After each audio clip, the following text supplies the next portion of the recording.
안녕하세요. 책 읽어주는 남자 최은표입니다. 오늘 천국의 섬 증도 5장 5장이 마지막 장인 것 같습니다. 5장 제 5장 죽어서 열매 맺는 한 알의 미랄이 되어. 환난과 핍박 중에도 1936년부터 1945년 해방이 되기까지 일제는 한국 식민화 정책을 펴면서 더욱 노골적으로 교회를 탄압했고 창씨개명과 신사참배를 강요했다. 그리고 이에 저항하는 기독교인들을 무참히 학살했으며 예배당과 학교를 폐쇄하고 일부 교단을 해산했다. 그들은 신사참배가 종교의식이 아니고 국민의례일 뿐이라고 주장했지만 그것은 명백히 우상숭배인 동시에 우리 민족에 대한 반역행위였다. 1943년 5월 성결교단의 대대적인 검거바람이 불어닥쳤다. 이때 일제에 의해 구속된 교인들과 목회자들은 300명이 넘었으며 신사참배 끝까지 반대하던 사람들은 일제의 총탄에 쓰러져 거룩한 순교자의 반열에 올랐다. 당시 경성 성사학원 원장을 지냈던 이명직 목사도 구금되어 8개월 동안 옥고를 치렀는데 일제는 그래도 신사참배를 반대하는 분위기가 가라앉지 않자 마침내 성결교단 해산이라는 처참한 명령을 내리고야 말았다. 이런 와중에 중동리 교회에도 잔혹한 탄압의 먹구름이 몰려오고 있었다. 평소 교회를 못마땅하게 생각하고 있던 동네 불안당들은 제 세상을 만난 듯 날뛰며 교회를 핍박하기 시작했다. 교회 종탑에서 종을 떼다가 일제에 헌납하더니 예배당 건물을 강제로 경방단에 팔아넘기는 짓까지 자행하였다. 그리고 예배당을 판 돈 1,600원을 국방헌금이라며 빼앗아갔다. 경방단은 일제강점기 말에 치안을 강화한다는 명목하에 소방대와 방어단을 통합하여 만든 조직으로 위안부와 징용자들을 일본으로 송출하는 데 앞장섰던 대표적인 친일단체다. 이 경방단의 우두머리는 바로 조선인이었다. 이런 조선인 앞잡이가 일본인보다 더 악랄했다. 온 교인들의 땀과 피, 눈물과 기도로 지은 예배당을 어이없이 불안당들에게 소홀히 빼앗기게 된 교인들은 땅을 치고 통곡하며 울부짖었지만 아무런 소용이 없었다. 교인들은 틈날 때마다 모여 기도하면서 어서 교회를 다시 찾게 해달라고 눈물로 부르짖었다. 한편 문 전도사는 거의 매일같이 일본 경찰에 불러다니며 괴롭힘을 당해야 했다. 그들의 취조가 얼마나 끈질기고 집요했는지 마을로 돌아올 때는 항상 탈진한 상태였다. 그러나 시련 속에서도 의연하고 당당한 자세를 잃지 않았던 문 전도사를 보고 일본 경찰들은 두 손을 들고 말았으며 교인들은 문 전도사를 중심으로 단결하게 되었다. 겨울이 가면 봄이 오듯이 모진 세월을 견딘 끝에 드디어 해방의 그날이 왔다. 해산되었던 성결교단도 복구되어 교회 문을 열었다.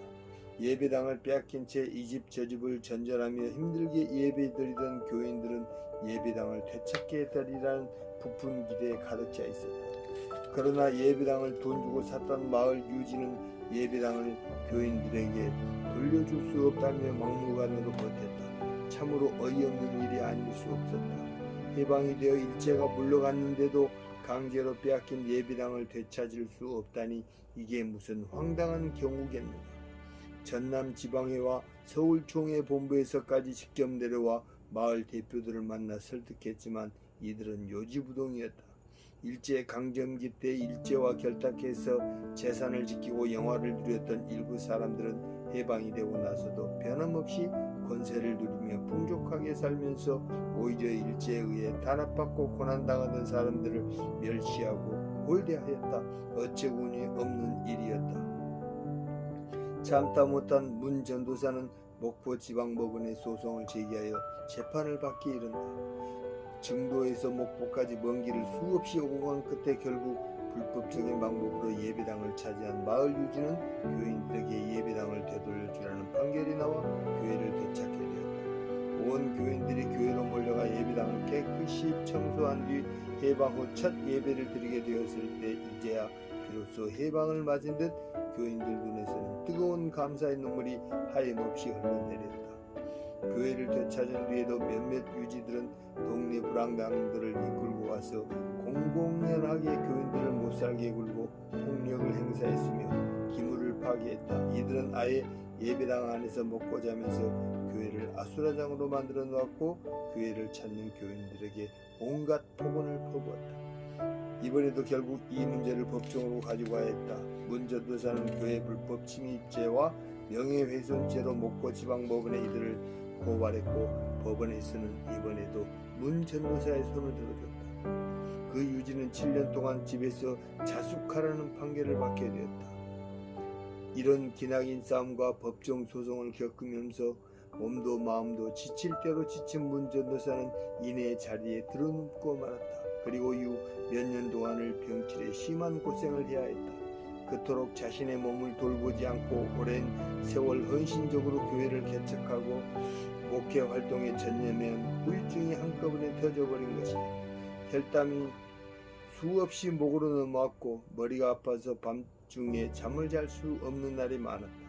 문중경 전도사의 병은 누적된 육체의 피로 때문만은 아니었다. 수십 년 동안 마음 한구석에 차곡차곡 쌓여있던 여자로서의 한과 고독이 암덩어리처럼 커져 몸 전체를 지배하게 된 것이다. 신앙의 힘으로도 강인한 의지로도 어쩔 수 없는 연약한 한 여자의 모습이었다. 이때 문 전도사 곁을 지키며 온갖 정성을 다해 치료하고 돌본 사람이 바로 백정희 전도사다. 백 전도사는 문 전도사가 친딸보다 더 귀하게 사랑하고 아끼던 제자였다. 외로운 문 전도사를 위해 하나님이 보내신 천사 같은 동반자였다. 평소 문 전도사는 백정희 전도사를 위해 겨울이면 자기는 바람이 들어오는 문 쪽에서 자고 백정희 전도사는 따뜻한 아랫목에 재웠으며 여름에는 반대로 시원한 문 쪽에 백정희 전도사를 재우고 자기는 더운 안쪽에서 잠을 잤다고 한다. 밥을 먹을 때도 맛있는 반찬이 있으면 꼭 젓가락으로 집어서 백정희 전도사의 숟가락 위에 얹어줬다고 하니 얼마나 예쁘고 사랑스러우면 그렇게 애지중지 돌보고 아꼈을 것이며. 어머니나 다름없는 문 전도사의 병치레가 잦아지자 백정희 전도사는 늘 마음이 아팠다. 문 전도사가 하루빨리 완쾌되기를 쉬지 않고 기도하면서 몸에 좋다는 약은 전부 지어다 달여드렸다. 그리고 문 전도사를 대신해서 여러 교회를 다니며 예배를 인도했다. 잉태치 못하여 생산치 못한 너는 노래할지어다. 그렇지 못한 너는 외쳐 노래할지어다. 홀로 된 여인의 자식이 남편 있는 자의 자식보다 많음이니라. 여호와의 말이니라. 병문안을 온 교인이 이사야 54장 1절 말씀을 읽어주며 문 전도사는 자리에 누워 조용히 눈물을 흘리기도 했다. 그 눈물의 의미와 무게를 누군들 감히 짐작이나 할 수 있었겠는가. 하루는 문 전도사가 백정희 전도사에게 이런 말을 했다. 언젠가 우리 주님께서 부르시면 내는 내 고향 하늘나라 저 천국으로 갈 것이요. 내가 죽으면 아마도 여러 교회에서 많은 손님들이 오실 테지. 근게 그때 가서 준비하려면 너무 고생스러우니까 아적 내가 살아있을 때 갈 준비를 다 해두면 좋겠구만. 백 전도사는 가슴이 철렁 내려앉았다. 가시다니 꿈에서도 그런 생각을 해본 적이 없는데 정말 가시면 어쩌나 눈물이 핑 돌았다. 이후 병세가 조금 나아졌을 때 문 전도사는 자신의 관을 미리 짜두었고 수위까지 준비해두었다. 백정희 전도사는 손수 문 전도사의 수위를 만들었다. 그러면서도 그 관과 수위가 그토록 빨리 쓰이게 될 줄은 꿈에도 생각지 못했다. 비록 제가 죽을지언정 해방 이후 일제의 지배와 탄압에서 벗어난 우리 민족과 교회는 자주 독립국가 건설과 민족 복마 달성이라는 새로운 희망에 들떠 있었으나 시간이 갈수록 국도는 남북으로 갈리고 사상은 좌우로 분열되어 극심한 혼란 속으로 빠져들고 있었다. 마침내 1950년 6월 25일 주일 새벽 북한의 침공으로 6.25 사변이 터지고야 말았다. 20세기는 우리 민족에게 견디기 힘든 고난의 시기였다. 일제의 침략과 공산당이 일으킨 전쟁으로 수많은 사람들이 죽거나 다쳤고 국토는 폐허가 되었다. 그러나 교회사적으로만 보자면 일제 강점기 35년 동안 일제에 의해 순교당한 교인의 숫자보다 6.25 사변 3년 동안 공산당에 의해 순교당한 교인의 숫자가 훨씬 더 많았다. 종교를 인민의 적으로 규정하는 공산당과 창조주 하나님만을 유일하게 섬기는 기독교는 결코 공존할 수 없는 관계였다. 별다른 저항 없이 서울을 점령한 공산당들은 계속해서 남쪽으로 밀고 내려와 8월에는 전라남도에 진격하였고 이어 서해에 있는 여러 섬 지역까지 침투하기 시작했다. 이때도 마찬가지로 그동안 숨죽이고 있던 친일파들과 경방단에서 활동하던 불안당들이 일제히 들고 일어나 공산당의 앞잡이가 되어 활동하였다. 사실상 북한에서 내려온 공산당보다 이런 사람들에 의한 민간인 피해가 더욱 컸다. 증도에도 인민군 50여 명이 들어와 동네 불안당들을 앞세워 주민들을 괴롭히며 구타와 구금을 일삼았다. 문 전도사와 여자 교인들에게는 자신들의 시중을 들게 했고 증동리 교회에는 노동당 인민위원회 간판을 내걸었으며 주택은 인민위원장이 점령해버렸다. 공산당들은 뭐든지 이유를 붙여 잡아다가 고문을 하고 가두었다. 많이 배운 사람은 많이 배웠다는 죄로, 좀 잘 사는 사람은 잘 산다는 죄로, 교회를 다니면 예수를 믿는다는 죄로 잡아갔다. 이런 상황 속에서도 문 전도사의 남편과 소실도 잡혀와 갇혀 있었다. 문 전도사는 이때도 이들에게 정성을 다해 옷바라지를 했다. 옷가지를 챙겨주고 더러워진 속옷까지 깨끗이 빨아다 줬으며 음식도 갖다 달랐다고 한다. 문 전도사는 나이가 많아 공산당들이 때리고 고문하지는 않았으나 젊은 백정희 전도사와 양도천 전도사 등 다른 교인들은 이루 말할 수 없을 정도로 심한 고문과 매질을 당하였다. 문 전도사는 이들을 돌보며 조국의 운명을 위해 날마다 피 끓는 기도를 드리곤 했다. 9월 27일 밤 문중경 전도사는 증동리 교회 양도천 전도사, 진리교회 이봉성 전도사와 함께 목포에 있는 정치 고입으로 끌려갔다. 마을 사람들이 따르고 존경하며 여간에서는 자신들에게 고분고분하지 않았던 이 세 사람을 목포로 데려가 철저하게 조사해서 사상교육을 시킬 생각이었다. 그런데 바로 그날 밤 이들이 목포로 떠난 후 섬에서는 무수한 민간인과 구금되어 있던 많은 사람들이 공산당에 의해 처참하게 학살당하는 참극이 일어나고야 말았다. 9월 28일 새벽 문 전도사 일행이 목포에 도착하자 어찌된 영문인지 공산당들은 이미 다 철수하고 없었다. 국군이 상륙한 것이었다. 메가더 사령관이 이끄는 유엔군이 인천 상륙작전에 성공하여 서울을 수복하자 하루아침에 전세가 역전되어 남아하던 국군이 밀고 올라오게 되었다. 공산당은 문 전도사 일행을 내버려두고 도망가기에 바빴다. 이때 전국을 돌며 부흥집회를 인도하다가 전쟁을 맞은 이성봉 목사는 우연히 목포에 내려와 있었다. 이성봉 목사와 문중경 전도사는 전쟁 중에 목포에서 눈물 흘린 재회를 하게 된다. 한숨을 돌린 문중경 전도사는 빨리 증도로 돌아가야 한다며 자리에서 일어섰다. 어서 그들에게도 국군이 상륙했다는 기쁜 소식을 알리고 백정희 전도사도 돌봐야 했기 때문이다. 그러나 이성봉 목사는 문 전도사를 가지 못하게 말렸다. 이사야 26장 20절에 보면 내 백성아 갈지어다 내 밀실에 들어가서 내 문을 닫고 분노가 지나기까지 잠깐 숨을 지어다라는 말씀이 있어요. 지금 가면 위험합니다. 정도에 우리 국군들이 먼저 들어가서 공산당들을 완전히 토벌하고 나면 그때 들어가도 늦지 않습니다. 아직은 공산당들이 그대로 있어요. 이럴 때일수록 지혜롭게 행동해야지요. 그러나 문중경 전도사는 그렇게 할 수 없었다. 비록 제가 죽을지언정 나 땜시 무고한 우리 신자가 죽어서는 안 되지라. 나 한나 죽는 것이야 암시랑도 안 하지만 백 전도사가 모진 수모를 겪고 있을 텐께 제가 이러고 있을 수는 없단께요. 어서 돌아가야 쓰겠소. 한시라도 빨랑 말이요. 이렇게 해서 문 전도사는 이성봉 목사의 만류를 뿌리치고 급하게 증도로 향하게 된다. 이것이 이 세상에서 영적 사제 관계였던 이성복 목사와 문중경 전도사의 마지막 만남이었다. 이성복 목사는 자서전 말로 못하면 죽음으로 해서 당시 상황을 이렇게 증언하고 있다. 8월 2일 수요일 밤 집회를 하고 나서 치안 서원들에게 붙들려 나갔다. 내가 목포에서 온 목사냐고 했다. 그렇다고 하니 이번에 비행기 12대가 와서 목포를 폭격한 것을 아느냐고 했다. 비행기 온 것은 안다고 했더니 어느 예수 믿는 여학생이 신호를 해서 비행기가 왔다는 것이고 그 주동자가 이성복 목사라고 했다는 것이다.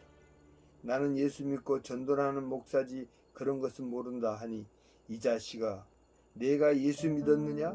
이승만을 믿었지. 목사 새끼 다 죽여버려라 하더니 뒷산 밑으로 끌고 나갔다.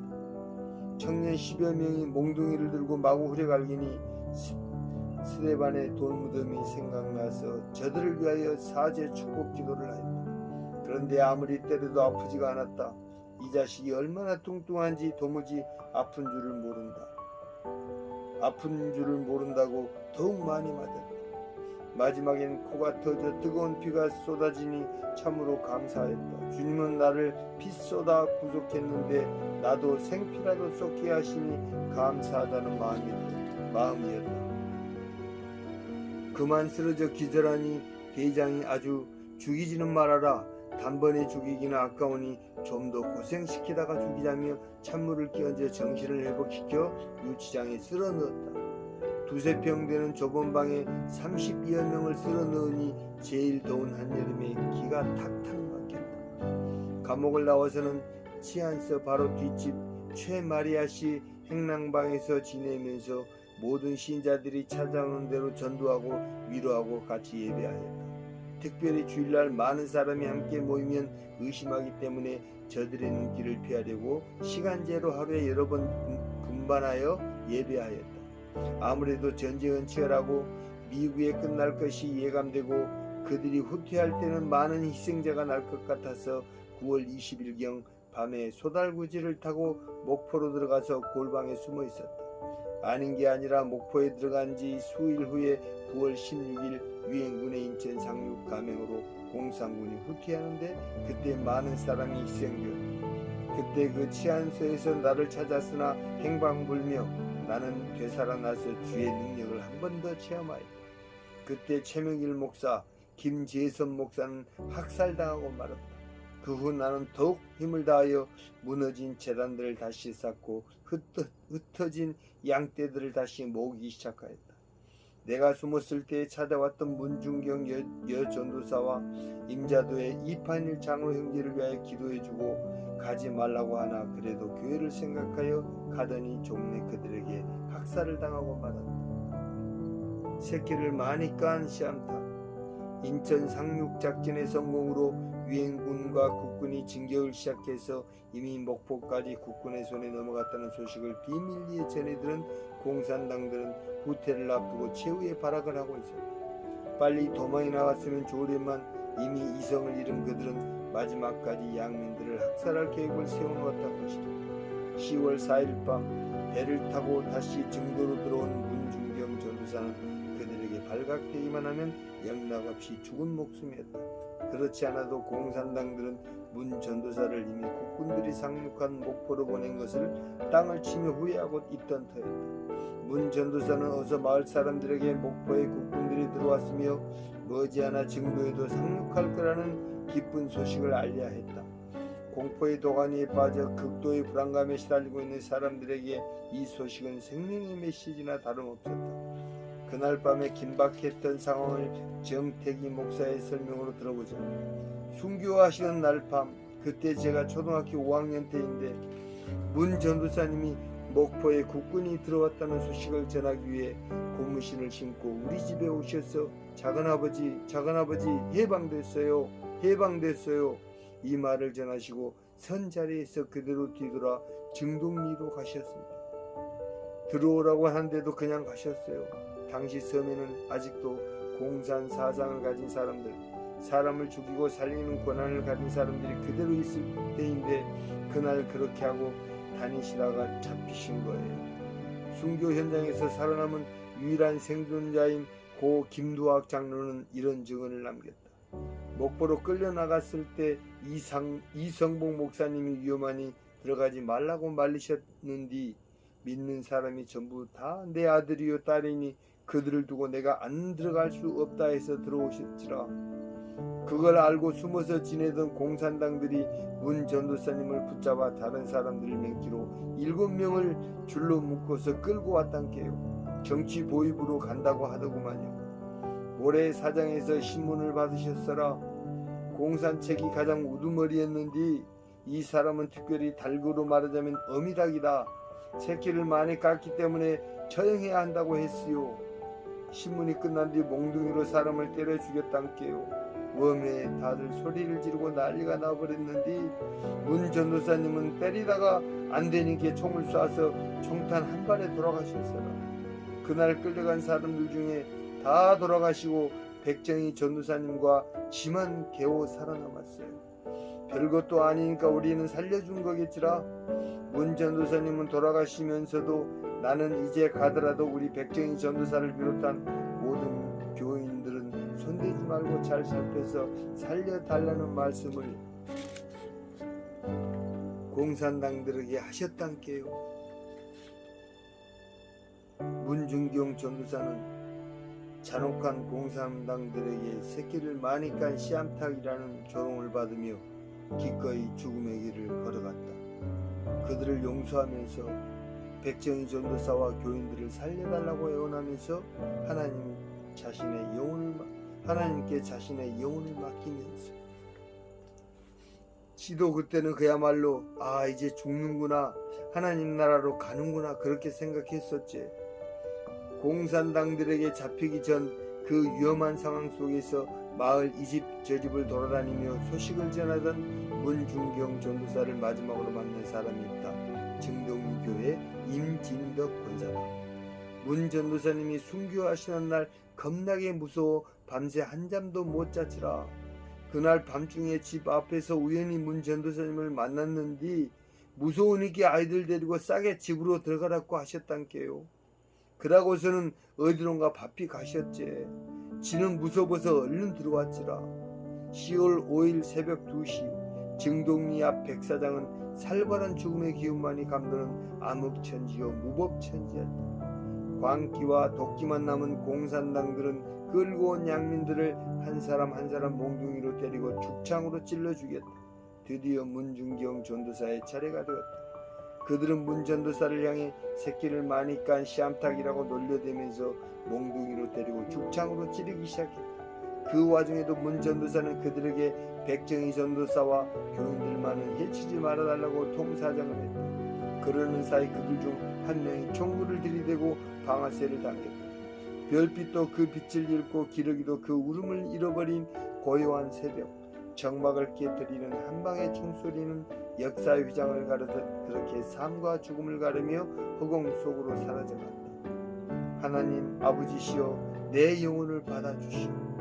문중경 전도사는 이 마지막 말을 남긴 채 평소 흠모하던 스테판 집사처럼 신앙의 거울로 삼던 사도 바울이 걸어간 그 거룩한 길을 따라 하나님 품으로 영원한 안식의 길을 떠났다. 이때가 그녀의 나이 만 59세, 우리 나이로 60세였다. 문중경 전도사가 보여준 의연하고 장엄한 순교의 모습은 얼핏 예수 그리스도가 고난당하고 십자가에 달리시던 모습을 연상케 한다. 문중경 전도사는 마음만 먹었다면 쓰디쓴 죽음의 잔을 마시지 않을 수도 있었는데 그렇게 하지 않았다. 그날 밤 목포에서 증도로 들어오지 않았더라면, 이성복 목사의 만류와 공고를 따랐더라면, 조금만 더 참았다가 국군과 함께 들어갔더라면, 예수 그리스도가 로마 병정들에게 잡히던 날 밤 예수 그리스도가 결심만 하셨더라면 제자들의 호의를 받으며 그 위험한 상황에서 피할 수 있었을 것이다. 잠시만, 아주 잠깐 동안만이라도 그러나 예수 그리스도는 그렇게 하지 않으셨다. 문중경 전도사는 잔혹한 공산당들에게 새끼를 많이 깐 씨암탉이라는 조롱을 받으며 기꺼이 죽음의 길을 걸어갔다. 그들을 용서하면서 백정희 전도사와 교인들을 살려달라고 애원하면서 하나님께 자신의 영혼을 맡기면서 예수 그리스도가 십자가에 달리실 때 로마 병정들은 십자가에 유대인의 왕이라는 패를 걸어두고 조롱하였다. 하지만 예수 그리스도는 그들을 불쌍히 여기시고 그들의 죄를 용서해달라고 기도하시면서 하나님께 영혼을 맡긴 채 다 이루었다 말씀하시고 돌아가셨다. 그녀의 삶은 고독했으나 마지막 가는 길은 고독하지 않았다.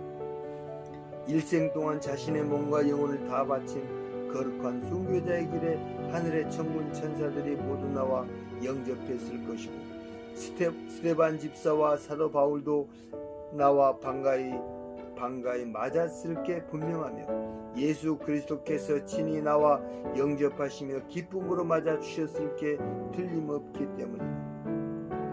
증동리 교회 입구 오른쪽에 세워진 순교로 1951년 8월 기독교 대한 성결교회 호남 지방회에서 건립했다. 밀알 한 개가 땅에 떨어져 죽으면 많은 열매를 맺나 아니라 요한복음 12장 24절 말씀이 붉은색 글자로 또렷이 새겨져 있다. 공산당에 의해 생매장당한 48명의 순교자 문중경 전도사가 증동리 교회를 시작으로 증도의 여러 교회와 기도처를 세우고 다른 섬들을 돌며 복음을 전할 때 임자도에 맨 처음 개척했던 진리교회는 해방 후 초대 장로가 된 이판일 장로를 중심으로 하루가 다르게 튼튼히 성장하고 있었다. 그동안 진리교회는 양석봉 전도사, 김신근 전도사를 거쳐 이봉성 전도사가 부임하였다. 이봉성 전도사는 훗날 한국기독교 총연합회 총무를 지내다가 2001년 소천하신 교단 원로로 당시 문중경 전도사 밑에서 가르침을 받아 경성 성서학원에 전학했던 젊은 목회자였다. 6.25 사변이 터지기 한 해 전 이판일 장로는 목포의 분가에 살고 있던 큰아들과 함께 살 계획을 가지고 동생 가족과 이사할 준비를 하고 있었다. 진리교회는 새로 부임한 젊은 전도사가 열정적으로 목회를 하고 있으니 목포로 나가 살아도 괜찮으려니 생각했다. 그런데 이 소식을 전해들은 교인들이 이판일 장로 집으로 몰려와 눈물로 만류하기 시작했다. 두 분이 이사를 가시면 우리는 누굴 의지하며 사느냐면서 매일같이 찾아와 제발 가지 말라고 붙잡았다. 정 떠나려면 교회까지 아예 배 싣고 가라고 우겨대는 사람도 있었다. 자신의 일보다는 하나님의 일을 더 중시하던 이판일 장로는 결국 교인들의 간청을 뿌리치지 못하고 이사를 포기한 채 임자도에 남게 된다. 임자도 진리교회 앞마당에 세워진 48인 순교 기념탑. 석 달에 걸친 공산 치하에서 이판일 장로와 그 가족 12명을 비롯하여 교우 48명이 칼과 창에 찔려 쓰러지고 더러는 손발이 묶여 바닷물에 던져졌으며 갯벌 백사장 구덩이에 생매장되었다. 6.25 사변이 터지자 임자도에도 공산당이 들어왔다. 그들은 곧바로 교회 간판을 떼어 땅바닥에 내동댕이 치면서 예배당 출입을 금지시켰다. 이판일 장로와 이판성 집사는 교회를 위해 눈물로 기도하면서 이들의 눈을 피해 몰래 모여 은밀하게 예배를 드렸다. 교인들이 밀실에 모여 예배를 드린다는 첩보를 입수한 공산당들은 예배 시간에 갑자기 들이닥쳐 이판일 장로와 이판성 집사를 체포하여 목포 정치보입으로 압송하였다. 그러나 이들을 신문하게 된 책임자가 묘하게도 안식교 신자였다. 그는 이판일 장로를 알아보고 원래 예배는 토요일에 드리는 거라고 훈계를 하더니만 순순히 두 사람을 풀어주었다. 이판일 장로와 이판성 집사는 목포에 있는 큰아들 집에 며칠 묵었다가 다시 임자도로 들어갈 결심을 한다. 큰아들 이인재는 운임을 다해 두 분을 가지 못하도록 말렸다. 설사 내가 돌아가 화를 당한다 해도 주를 위한 것이라면 영광이 있을 텐께 뭣담시 주저할 것이냐. 내는 이미 오래전부터 순교를 소원했었고 시방도 그 마음에는 변함이 없단께. 이 말을 남긴 제2판일 장로와 이판성 집사는 조금도 흔들림 없이 임자도로 향했다. 1950년 10월 4일 밤 진리교회 성도들이 몰래 밀실에 모여 예배를 드리고 있었다. 다시 임자도로 돌아온 이판일 장로가 예배를 소집했던 것이다. 이판일 장로는 뭔가 예감이라도 한 듯 이날 거룩한 순교에 대해 설교를 했다. 이때 총과 몽둥이, 죽창을 든 공산당들이 들이닥쳤다. 이들은 교인들을 모두 밖으로 끌어내 무릎을 꿇게 하고 큰 소리로 외쳤다. 이 악질 반동 새끼들, 오늘 한 놈도 남김없이 다 죽여버리겠어. 하지만 죽기 전에 마지막으로 딱 한 번 살 기회를 주지. 너희 중에 이제 예수를 믿지 않겠다고 결심한 사람 있으면 손 들고 나와라. 그러면 그 사람은 죽이지 않고 돌려보내겠다. 자, 시간 없다, 빨리 나와. 한 사람도 손 들고 앞으로 나가는 사람이 없었다. 손만 들면 살 수 있었는데도 그날 밤 일을 이판일 장로의 큰아들인 이인재 원로 목사는 꿈에서도 결코 잊을 수 없었다. 몇 년 전 하나님의 부르심을 받기에 앞서 그는 이렇게 그날을 회고했다. 우리 식구들 13명이 10월 5일 새벽 한날 1시에 전부 죽었어요. 온 가족이 사형장으로 끌려가는 뒤 아버님이 연로하신 할머니를 업고 가셨지라. 돌아가시기 전에 아버님이 이 사람들이 아무것도 모르고 이런 짓을 하고 있으니까 주님께서 용서해달라고 기도하셨단께요. 바로 이웃에 살던 좌익 청년이 몽둥이로 아버님 머리를 사정없이 때려서 고만 돌아가셨지라. 그날 밤 모래사장에 갖다 버린 시체가 수백 명은 됐을 것이오. 죽창으로 찌르고 몽둥이로 때려서 생매장을 했으니께 나중에 얼굴을 봐도 분간할 수 없을 정도였으라. 냉중에 부탁에 들어가니께 개미 새끼 한 마리 없이 조용했어요. 한참 있다가 마을 사람을 만나 우리 식구 다 어디 있냐? 고 물었더니 지 손을 붙잡고 울기만 하는 것이라. 집에 가니까 우리 살림이 아니더라니께 막 다 가져가고 이미 다른 사람이 살고 있었으라. 시방도 그때 생각만 하면 가슴이 턱 막혀부지 화가 확 치밀어 오르더라니께요. 그 상황에서 지가 죽느냐 사느냐를 고민했단께요. 나가 시방 죽으면 부모 형제 따라가는 것이고 살면 집안을 잇는 것이다 이렇게 생각했으라. 그때 어디선가 아버님 음성이 들리는 뒤 사랑하는 아들아 원수를 사랑으로 갚아라 하시더라니께요. 거기서 새 힘을 얻었어라. 그날 밤 예수를 믿는다는 죄로 순교당한 사람들은 모두 48명이었는데 그중 13명이 이판일 장로와 이판성 집사 가족들이었다. 목포에 나가 있던 이인재 원로 목사만 살아남았고 온 가족이 순교당한 사건이다. 순교 역사상 유례를 찾기 힘든 처참한 일이었다. 순교당한 가족들 중에는 78세 되신 이판일 장로의 어머니도 있었고 8살밖에 되지 않은 어린아이 이완순도 있었다. 어둠이 깊게 드리운 새벽, 늙은 어머니를 등에 업고 어린 손녀를 앞세워 죽으러 가는 그 고난의 길이 어떤 길이었는지는 도대체 어림짐작조차 되지 않는다. 십자가를 지고 골고다 언덕을 걸어가신 주님의 길이 바로 그 길이었습니다. 여기서 또 하나의 기적이 일어난다. 순교의 기적을 뛰어넘는 용서의 기적이었다. 그것은 정말 인간으로서는 도저히 할 수 없는 기적 같은 사랑이었다.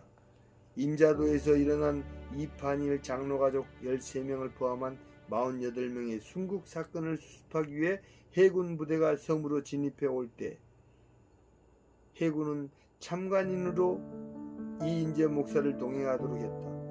반나절 정도 섬을 수색해 좌익들을 색출하는데 이인재 목사의 손을 통해 태극 마크가 박힌 완장을 차는 사람은 살게 되고 그 외의 사람들은 처형을 당하는 생사가 달린 숨 막히는 순간이었다. 당시 마을 사람들과 교인들에게 해를 가했던 좌익들은 이제 자신들은 죽은 목숨이라 생각하고 모두 자포자기했다. 그런데 이인재 목사가 이들을 전부 용서한 것이다. 정택이 목사는 이것이야말로 진정한 부흥의 역사라고 평가했다. 1959년에 임자도로 이사를 갔는데 좀 깨인 사람들은 다 진리교회를 다니더군요. 이미 상당히 불이 붙어 있던 때입니다. 순교로 인해 믿는 사람들 씨가 말랐었는데 만일 그때 인재 목사님이 이들에게 보복을 했더라면 진리교회는 부흥되지 않았을 겁니다. 인재 목사님이 보복하지 않고 원수를 끌어안았기 때문에 교회의 부흥이 이루어질 수 있었습니다. 그 후 이인재 목사는 1954년 신학교에 진학해서 목사가 되었고 아버지가 개척했던 진리교회에 부임하여 아버지를 대신해 교회와 성도들을 섬기다 은퇴하였다. 그리고 아버지를 죽인 마을 청년을 용서하고 그 사람의 아들을 직접 가르쳐 중매깔이 있어서 장가를 보냈는데 나중에 이 사람은 열심히 예수를 믿어 장로가 됐다고 한다. 고 손양원 목사는 좌익 학생들에 의해 두 아들을 잃은 뒤 아들을 죽인 학생을 용서하고 양아들로 삼았다고 하는데 이인재 원로 목사는 온 가족 13명을 처참하게 생매장에 죽인 사람을 용서하고 그 아들까지 사랑으로 돌봤다고 하니 만약 사랑의 핵폭탄이란 게 있다면 바로 이런 것이 아닐까. 김구 선생 장례식 때보다 더 많이 모인 사람들, 증동리 백사장에서 순교당한 문중경 전도사의 시신을 처음으로 수습한 사람은 얼마 전 세상을 떠난 증동리 교회 박복엽 권사였다. 사람들은 무서워서 아무도 갈 생각을 못하고 그저 빨리 이 살벌한 세상이 바뀌기만 기다리고 있었는데 젊은 여자가 겁도 없이 나선 것이다. 지는 주일학교 때부터 문 전도사님을 따라다녔지라 친어머니처럼 저를 사랑해 주시고 길러주신 분이시구만이. 그래 죽음을 각오하고 시신이라도 거둬야 한다는 생각에 가서 시신을 거뒀단께요. 어른들이 많이 말렸지요. 마침 하나님께서 지혜를 주셔서 바구니 하나 들고 들에 나가는 건 맨키로 돌아서 내려가 보니까 머리에서 피가 흐르고 온몸이 피투성이었지라. 버선까지 피에 젖었단께. 옷과 살이 붙어 옷을 벗길 수가 없어가지고 개옥칼로 찢어서 벗겼어라. 시방 생각해도 아쉬운 것은 이성복 목사님께서 가지 말라고 말렸는데 그 말씀을 들었으면 그리 돌아가시지 않았을 것을. 어렸을 때는 당신 잡수시는 것은 지를 다 먹이신 후에 드셨어요. 문 선생님 무릎에 앉아 찬송을 배우고 그랬지. 그때 배운 찬송들 시방도 귀에 생생하단께. 그랑께 죽으면 죽으리라. 시신을 옮기러 갔지라. 그 많은 시신들을 다 살펴서 문 전도사님 시신을 찾아냈단께요. 아주 겁나게 많이 죽었어라. 시방도 눈물이 나는 것은 우리를 살리기 위해 우리 대신 당신이 순교하시고 우리를 살리셨는데 하늘나라에서 보셨을 때 시신을 보시면 얼마나 가슴이 아프셨을 거요. 생각하면 그 은혜를 어찌 다 갚겠는게라. 참말로 나가 머리털이라도 빼서 봉양하려고 했는데 돌아가셨어. 시방 하나님 우편 앉아 계셔서 이 시간도 내려다보고 계실 텐데 선상님, 지가 선상님 은혜 못 다 갚았습니다. 냉중에 죽어서 하늘나라에 가서 이런 말이라도 하겠단께요. 박복엽 권사가 위험을 무릅쓰고 시신을 수습한 뒤 이를 다시 옮겨 가매장을 해서 묘소를 만든 것은 이만신 원로 목사의 어머니 조동래 권사와 백정희 전도사였다. 졸지 어머니 같은 문중경 전도사를 하늘나라로 떠나보낸 백정희 전도사는 눈물로 하루하루를 보냈다. 그리고 이후 3년 동안 하얀 소복을 입고 고인을 애도하면서 새벽 기도회를 마치면 눈이 오나 비가 오나 하루도 빠짐없이 문 전도사 묘소에 가서 기도를 드렸다고 한다. 아마 친딸이라 해도 이토록 효성을 더하기는 어려웠을 것이다. 백정희 전도사는 문중경 전도사를 대신해 여러 섬마을을 찾아다니며 복음을 전했고 임자도에서 배를 타고 들어가는 재원교회에서 은퇴할 때까지 목회를 했다. 은퇴 후에는 퇴임 여교역자들을 위해 마련한 대전 성락원에서 생활하면서 문 전도사 곁으로 떠나기 전까지 매년 10월 5일이면 문 전도사를 추모하며 하루 종일 금식을 했다고 한다. 문중경 전도사 묘소 옆에서 소복 입은 여인들이 모여 추모 예배를 드리는 장면.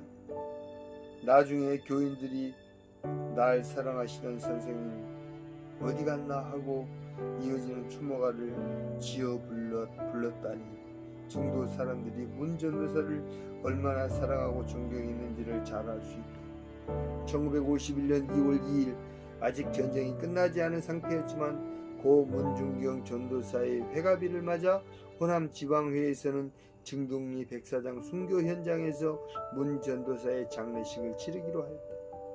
증동리 교회에서는 온 정성을 모아 소도 잡고 전도 붙이고 떡도 만들었다. 살아계실 때 생일이라고 마음 편히 따뜻한 밤에 국한 그릇 드실 기회가 없던 분이 돌아가셨어야 비로소 호강을 누리게 된 셈이었다. 당시 장례식장에서 정시문중 선상까지 관을 옮길 때 이를 보기 위해 모여든 사람들로 증동리는 인산인해를 이루었다. 장례식에 참석한 사람들을 위해 마련한 도시락만 1000개나 됐다고 한다. 문 전도사는 평소 내가 죽거든 정시문중 선산 한 귀퉁이에라도 묻어달라는 말을 자주 했다. 그토록 모진 세월 멸시당하고 고생만 했던 시댁이 뭐가 좋다고 거기 묻히고 싶어 했을까. 그러나 정치문중에서는 우리 가문에 시집와서 고생만 하락하면서도 우리를 원망하지 않았을 뿐 아니라 우리 일가 친척을 모두 예수 믿게 만든 은인이니 한 귀퉁이가 아니라 선산 중앙에 모셔야 한다고 해서 정시문중 선산 중앙에 묘소를 마련하게 되었다. 이 역시 돌아가시고 난 다음에야 시댁에서 제 대접을 받게 된 셈이었다. 그때 장례식 광경을 고 김두학 장로는 이렇게 기억하고 있었다. 하도 사람들이 많이 모여서 김구 선생님 돌아가셨을 때보다 더 많이 모였다고들 했단께요. 장례식 사진도 아마 증동리 교회 뒤편 순교 기념관에 있을 것이요. 그날 사람들이 그렇게 많이 모인 이유는 그분이 순교하셨기 때문이란께요. 그리고 그분을 전부 자기 어머니 할매라고 생각했기 때문이 다들 모인 것이지. 그 뒤 병풍리에 문 전도사님 순교 기념 예배당을 세웠지라. 1951년 여름 증동리 교회 앞마당에는 순교 이후 처음으로 고 문중경 전도사 순교 기념비가 세워졌고, 억울하게 죽어간 사람이 많았던 병풍도에는 순교 기념 예배당이 세워졌다. 1983년 고 문중경 전도사 33회 추모일을 맞아 성도들이 지어 부른 추모가에는 증도 사람들이 고 문중경 전도사를 얼마나 사랑하고 존경하는지 그 마음이 고스란히 담겼다. 날 사랑하시던 선생님 어디 갔나? 영광의 십자가 지시고 천당 가셨네. 온 세상이 쓸쓸하고 재미없구나. 나 어서 천당에 올라가 문 전도사 만나리. 한편 이판일 장로 일가족 13명을 포함해 교인 48명이 집단 순교를 당한 임자도 진리교회 앞마당에는 1990년 9월 뒤늦게 48인 순교 기념탑이 세워졌다. 여기 한국 남단 서해 고도 임자면 진리 평화롭던 이 마을에도 북한 정권의 6.25 남침으로 혹독한 박해의 파도는 여지없이 밀어닥쳤다. 섬마을 복음화를 위하여 세워진 진리교회에 충성된 성도들은 공산 정권의 유혹과 핍박 속에서도 주님의 신실한 약속 곧 내세의 소망을 확신하고 더욱 믿음을 굳게 지켰다. 석 달에 걸친 공산 지하에서 이판일 장로와 그 가족 12명을 비롯하여 겨우 48명이 붙잡혀 칼과 창에 찔려 쓰러지고 더러는 손발이 묶여 바닷물에 던지고 총에 맞고 혹은 갯벌 백사장 구덩이에 생매장되었다. 교단은 이 장한 성결 가족의 순교 신앙을 추모하며 이를 기리기 위하여 이 탑을 세워 만대에 전한다. 중앙에 커다란 십자가를 중심으로 주변에 작은 4개의 십자가가 받치고 선탑 주변에는 푸조나무와 호박나무가 이국적인 풍경을 연출하며 자라고 있다. 탑 양쪽 옆면에는 순교자 48명의 이름이 한쪽에 24명씩 나란히 적혀있어 보는 사람들의 마음을 숙연하게 한다. 실제로 48명이 생매장당했다는 현장은 아무런 표식도 없이 황량하게 방치되어 있었다. 진리교회에서 대광 해수욕장으로 가다 보면 장포 방앗간지나 개울 옆 넓은 밭 한가운데 덩그러니 소나무 10여 그루가 심겨진 동산 같은 땅이 있다. 그곳이 바로 48명의 순교 현장이다.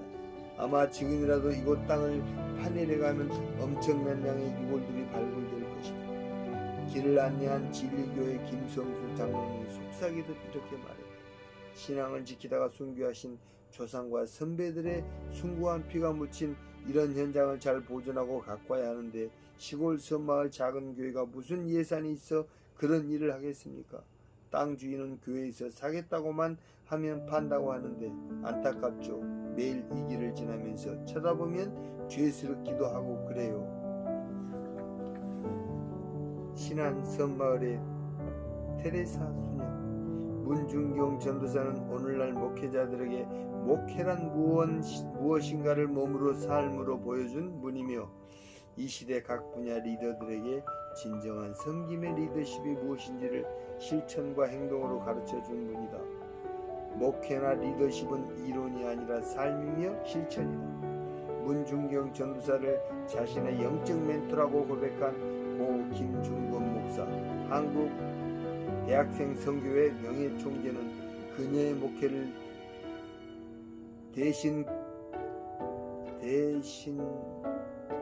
대신거 지목회 종합병원 목회라고 불렀으며 그녀가 개척한 교회를 온 마을의 목민센터라고 표현했다. 어렸을 때 문 전도사님이 우리 집에 자주 오셨어요. 그분 남편이 우리 아버지하고 외사촌 관계라 아주 가까운 친척이셨기 때문에 제가 아주머니라고 불렀죠. 그때 학교에서 소크라테스, 공자, 예수, 석가모니는 세계 4대 성인이라고 배웠는데 문 전도사님이 오시면 예수님은 하나님이라고 말씀하셨어요. 그래서 저는 속으로 저건 잘못이다 이렇게 생각했죠. 제가 1948년에 문 전도사님 교회에서 요양을 겸해 한 3개월 정도 있었어요. 합동신학대학원 대학교 명예총장인 신복인 목사가 동창이라 함께 갔었어요. 유채꽃이 만발한 장고리교회 정경, 우전리와 중동리 사이 언덕 위에 있는 장고리교회는 진달래, 개나리, 벚꽃, 유채꽃 등 온통 꽃밭으로 둘러싸인 교회다. 예배당 안에는 나는 날마다 죽노라라는 결연한 구호가 걸려있다. 당시 문 전도사님이 교회를 지어 설교하고 복음을 전하시더라고요. 집에 가보니까 길에 버려진 여자들 서너시 있었어요. 귀신 들린 여자나 대소변을 가리지 못하는 여자들이더군요. 새벽 기도회가 끝나면 신방을 가시는데 제가 몇 번 따라가 봤어요. 보따리가 있는데 그 안에 목회에 필요한 주소록, 각 가정에 관한 신상 명세와 인적사항, 잘 사는 집과 못 사는 집에 대한 자세한 내용들이 다 적혀 있더라고요. 좀 잘 사는 집 여자들을 보면 자네 음식 아껴 놔야 돼 하고 말씀하셨어요. 이렇게 제사집 잔치집에서 음식을 얻어다가 못 사는 집을 찾아다니며 나누어 주셨어요. 대신 거지 노릇을 하며 동냥을 하신 거예요. 참 존경받는 분이셨죠. 병든 사람에게 다 기도를 해주셨는데 지금도 잊을 수 없는 제 생에 참 많은 감동을 준 기도가 있습니다. 이 자매는, 이 청년은, 이 사람은 돈도 없고 약도 없고 의사도 없습니다. 그러니까 하나님께서 직접 고쳐주십시오 이렇게 기도하셨어요. 그러면 병이 나아요. 야간 학교를 함께 다녔던 교육자들에게 일일이 편지를 써서 조금씩 보내달라고 해가지고 그걸 모아 나눠주셨죠. 병원도 약방도 없는 섬에서 그분은 유일한 의사요 약사였습니다. 불효자식들에게는 따끔하게 야단을 치고 부부싸움 한 집에 가서는 화해시켜주고 모든 걸 다 돌봐주는 선한 목자셨어요. 그분의 교회는 목민센터였습니다. 믿는 사람 안 믿는 사람 가리지를 않았어요. 그걸 보고 저는 목회자는 저래야 한다 이렇게 생각했습니다. 한국 교회 70% 정도가 자립을 못하고 있는데 전부 이렇게만 목회를 한다면 다 뒤집어질 겁니다. 예수 믿는 사람은 안에 있는 양이고 안 믿는 사람들은 밖에 있는 양입니다. 종합적인 리더십을 가진 분이셨어요. 내 생애 최대의 임팩트를 주신 분입니다. 테레사 성녀라고 할 만한 분입니다. 신학생들, 목회자들이 큰 교회 부목사만 하려 들지 말고 바로 이런 일을 해야 합니다. 어릴 때 우리 동네에 예수 믿는 사람이 없었어요. 지금은 예수 믿는 사람이 63%입니다. 이게 다 문 전도사님 덕분이죠. 제 아내도 그때 순교했어요. 교회의 씨앗은 다름 아닌 순교의 피입니다.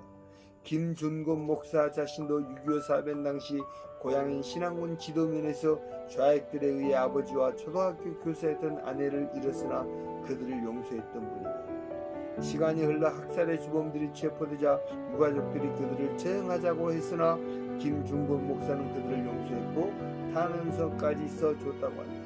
나중에 이 사람들이 다 예수를 믿고 어떤 사람은 장로가 되기도 했다니 김준곤 목사야말로 누구보다 순교의 피가 가진 의미에 대해 잘 알고 있는 분이다. 신윤복 목사도 비슷한 말을 했다. 김준곤 목사가 여름방학 때 문 전도사님에게 내려가 지도도 받고 요양도 하자고 해서 증도에 내려가 한 달 동안 있었어요. 그때 많은 감명을 받았지요. 아주 유능한 전도사님이다. 대단한 여성 지도자다. 그런 생각을 했어요. 마을 사람들을 다 지도하고 도와주고 복음을 전하는 열정이 참 대단하셨죠. 섬에 이런 분이 계시다니 아깝다는 생각도 들었어요. 좀 더 자세히 곁에서 지켜본 고 김두학 장로의 증언도 예사롭지 않다.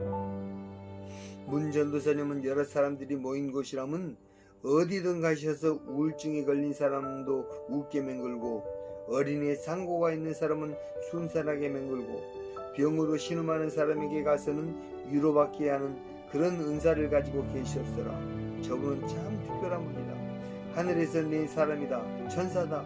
이렇게 소문이 났었단께요. 그분은 늘 본이 되는 일만 하셨어라. 그때는 그저 재미없이 사는 사람들이 많았는데 그런 사람에게 찾아가 재미나게 흥미를 돋구셨지. 여러 증언들을 종합해보면 왜 그렇게 문중경 전도사가 지금까지 증도는 물론 온 신안 일대 사람들과 그를 아는 많은 이들에게 존경과 사랑을 한 몸에 받고 있는지 알 수 있다. 문중경 전도사는 기다리는 목회가 아니라 찾아가는 목회를 했으며 받는 리더십이 아니라 모든 것을 다 내주는 리더십을 보여주었고 시스템이나 프로그램에 의지한 게 아니라 순교의 영성으로 영혼 구원을 위해 생명을 건 목회를 했던 것이다. 무엇보다 문중경 전도사는 사람을 있는 그대로의 모습으로 사랑했다. 예수 그리스도가 이 땅에 오셔서 수많은 과부와 고아들, 헐벗고 굶주린 사람들, 못 배우고 전한 사람들을 사랑하며 그들을 위해 눈물을 흘리셨던 것처럼 문중경 전도사도 그들과 함께 먹고 마시고 자며 삶을 나누었던 것이다. 이것이 바로 대신 거지 목회, 종합병원 목회였다. 화도교회 최인식 목사는 꽃섬에 잘 어울리는 시인이다. 그의 시에 화도를 난초가 피어나면서 그리움이 파도치는 섬이라 표현했다. 블로그 화도 이야기를 운영하면서 아름다운 화도에 관한 글과 사진을 섬 바깥 사람들에게 전하고 있다.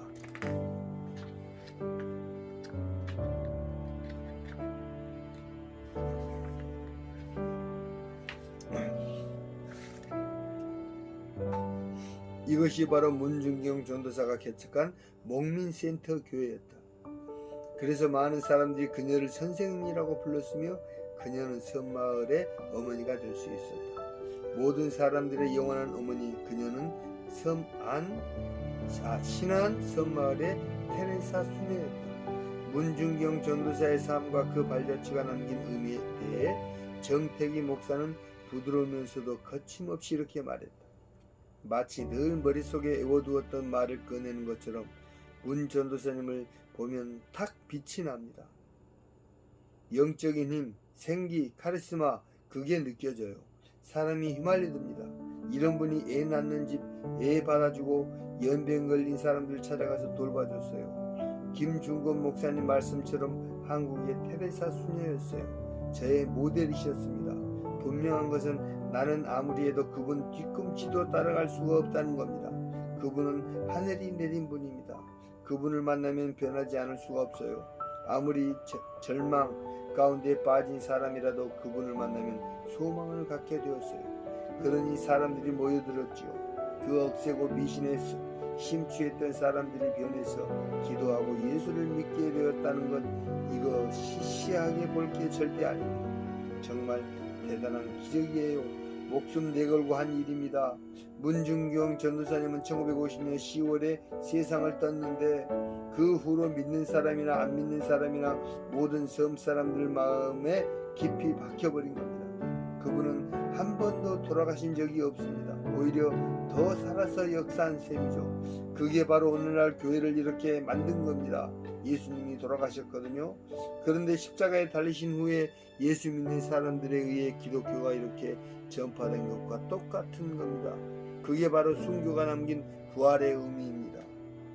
증도에서 가장 외진 곳에 있는 염산교회 신안 해저 유물 발굴 기념비에서 오른쪽 산으로 이어진 해안도로를 따라 마을 끝까지 들어가면 염산이라는 마을이 나옵니다. 이곳까지 교회가 세워질 수 있었던 것은 문중경 전도사의 순교 신앙 덕분이었다. 죽어서 다시 살아난 증도의 어머니, 내가 진실로 진실로 너희에게 이르노니 한 알에 밀이 땅에 떨어져 죽지 아니하면 한 알 그대로 있고 죽으면 많은 열매를 맺느니라. 문중경 전도사는 죽어서 한 알의 밀이 되어 많은 열매를 거둔 분이다.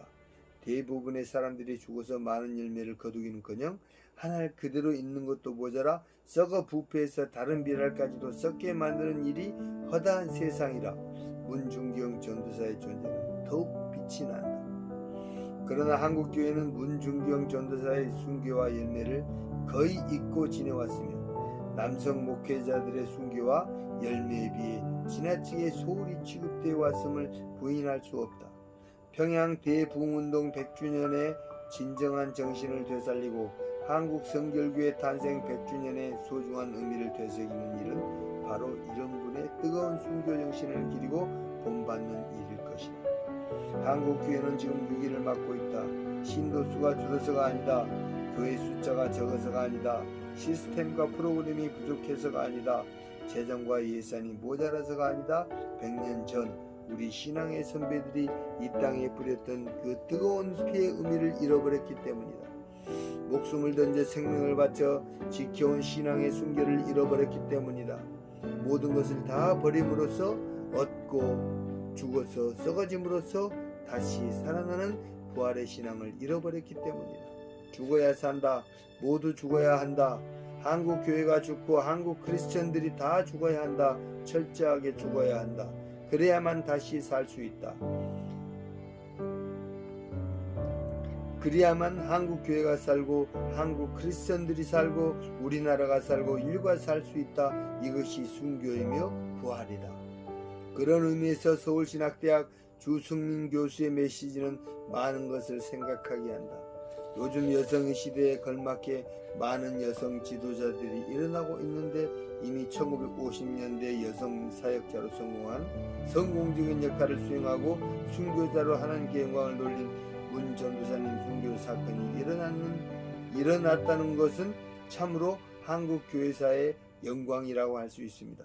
초대교회를 순교적 영성이 드러났던 시대라고 볼 수 있는데 이때도 객관적이고 확실한 여성 순교자들이 많이 나왔습니다. 이러한 모습이 한국 교회의 역사 가운데서도 문 전도사님을 통해서 드러났다는 점에서 참으로 여성 사역자의 중요성을 다시 한번 실감하게 합니다. 한국 교회가 이렇게 기독교 강국이 될 수 있었던 것은 이러한 분들의 순교가 큰 밑받침이 되었다고 할 수 있습니다. 정태기 목사는 문중경 전도사는 혁명가라고 말했다. 그랬다. 그녀는 혁명가였다. 순교를 통해 남도의 작은 섬 증도를 천국의 섬으로 바꿔놓은 참으로 대단한 혁명가였다. 그분은 겁이 없는 분입니다. 그분 마음속에 두려움이란 애당초 없었습니다. 이미 죽음을 넘어선 분이었기 때문에 무엇이든지 신앙의 힘으로 해결해 나갈 수 있는 그런 분이셨어요. 그러니까 힘들다, 어렵다 이런 게 있을 수 없었죠. 불덩어리라도 보면 될까요? 불덩어리라고 보면 될까요? 사랑 덩어리였습니다. 만일 문 전도사님이 결혼해서 남편 사랑받고 애 낳고 행복하게 보통 여자들처럼 살았다면 아직도 많은 섬들에서는 미신을 믿고 예수님을 모른 채 살아가고 있을 겁니다. 이게 다 하나님의 오묘한 섭리이자 역사지요. 본인이 아픔을 당함으로써 수많은 생명을 살리신 거예요. 스데반이 죽고 나서 바울이 예수님을 만났고 바울을 통해 기독교가 세계에 전파되었죠.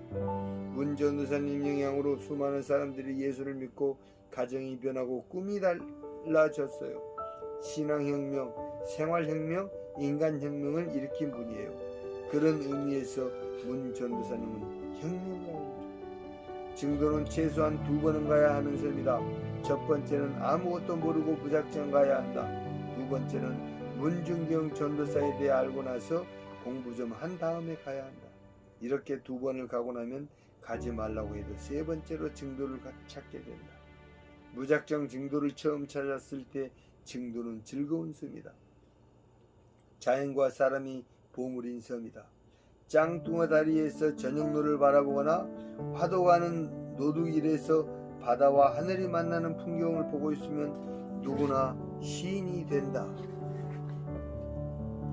증도 초등학교 왼편에 건립된 문중경 전도사 순교 기념관, 3층 규모의 기념관은 사무실, 전시실, 예배실로 이루어져 있으며 옆에 숙소동이 따로 마련되어 있다. 뒤로는 문중경 전도사가 기도하던 성경공이,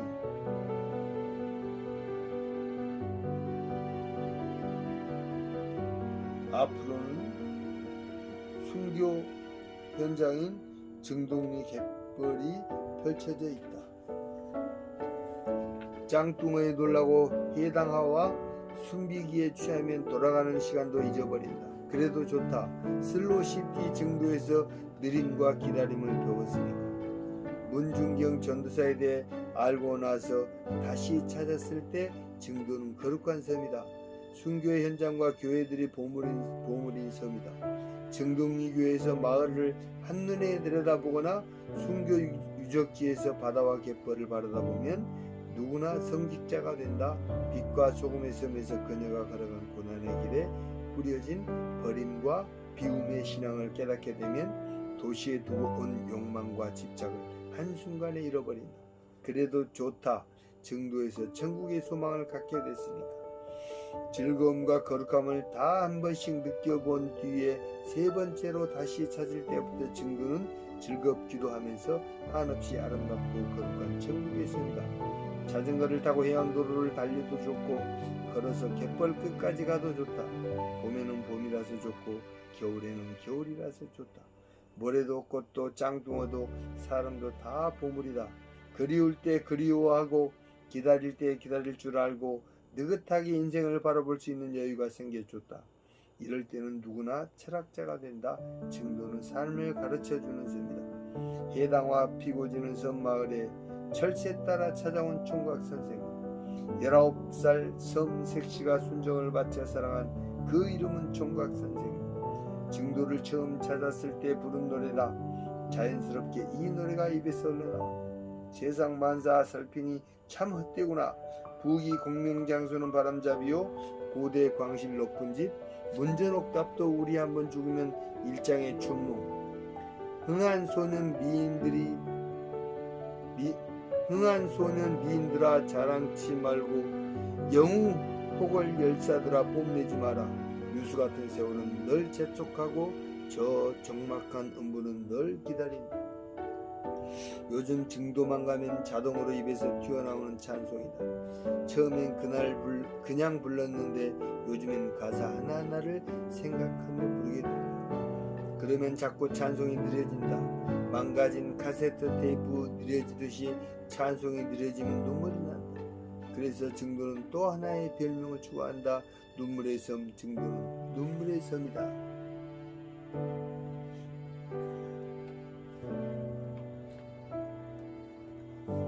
오늘 이렇게 5장까지 마쳤습니다. 저는 5장이 마지막 장인 줄 알았는데 6장이 있네요. 네. 다음에 6장 하기로 하고요. 하나님께 감사 기도 드리고 오늘 책 읽는 남자 챔프 마쳐보겠습니다. 하나님 감사합니다. 주님께서 우리 문중경 전도사를 이렇게 사랑하여 주시고 또 문중경 전도사를 통하여서 많은 우리 복음이 전달되고 많은 이들이 또 하나님을 섬기는 또 예수님을 믿는 자들로 이렇게 세상에 나올 수 있게 하여 주신 아버지 하나님께 감사드립니다. 하나님 아버지여, 그 시대가 6.25 전쟁 나는 그 시대였지만 오늘날 이 시대에도 또 우리들이 본받아야 할 게 너무나 많습니다. 최창호 집사가 또 온전히 또 문중경 전도사의 그 순교의 정신을 이어받아 더욱더 하나님을 닮아가는 삶, 예수님을 닮아가는 삶을 살아갈 수 있도록 주께서 인도하여 주시옵소서. 영광 되시고 은혜가 되시는 예수님의 이름으로 기도드립니다. 아멘.